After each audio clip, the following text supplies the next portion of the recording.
What if tinanong ka ng prospect, ay sinabihan ka ng prospect mo, I'm interested kaya lang busy ako. Now ako ang simpleng sagot ko dyan, pag may mga prospect ako ganun ng sagot, ang tanong ko dyan lagi is, what if masolusyonan ko yung pagiging busy mo, magme-member ka ba? Pag ang sumagot siya, syempre, oo, ngayon, ang sasabihin ko lang sa kanya, ganito gawin mo. Mag-join ka, after mag-join, bigyan mo lang ng prospect. Pwede kang pumasok pa rin sa trabaho mo, huwag kang aatin ng seminar, huwag kang pupunta sa kung saan-saan, hindi ka kakausap ng tao, magbigay ka na ng referrals.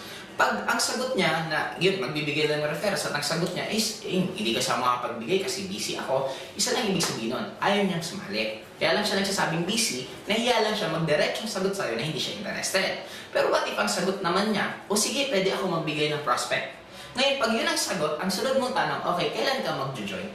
Ibig sabihin, mas narrow mo yung usapan ninyo para ano mo talaga kung interested siya mag-join or hindi. Kaya tatanungin mo lang siya kung ano nagiging hindrance sa kanya, bakit hindi siya mag-join, tapos pag gagawin mo lang ng way para masolusyonan.